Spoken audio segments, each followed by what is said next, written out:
a campaign rally for Anthony Garotinho, a candidate for Congress. As a former governor of Rio de Janeiro state and presidential candidate, his name is notorious with most Brazilians for the continuous allegations of corruption that have followed his political career. In 2008, federal investigators implicated him for alleged ties to a mobster gang associated with money laundering and corruption. Garotinho, like other politicians who face similar charges, has been adept at using appeals in the legal system to avoid jail time and continue his political career. But that likely is now over. And that's because Brazil has enacted a new law called Ficha Limpa. In English, it means clean slate.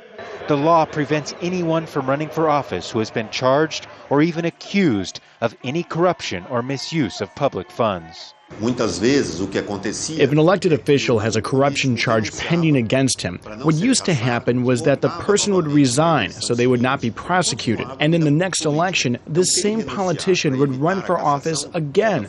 There was nothing stopping them from holding public office again. The new law could affect thousands of candidates, especially those who have misused public money, one of the most common forms of political corruption in Brazil. There are more than 22,000 candidates running for office in either municipal, state, or federal elections in Brazil that will culminate in October.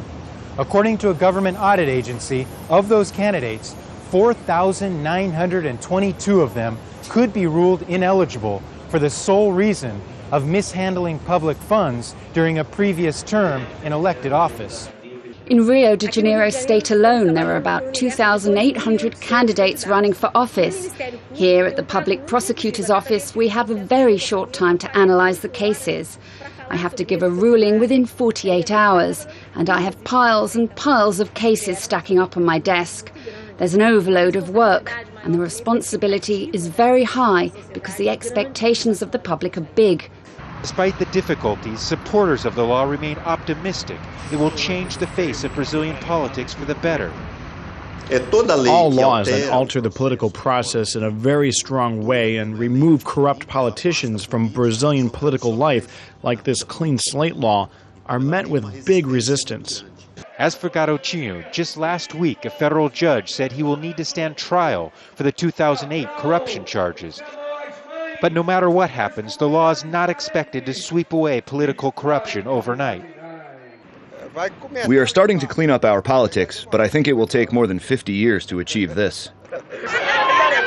At least it's a start to try to make new a political system that most Brazilians will tell you has long been tainted by dishonesty.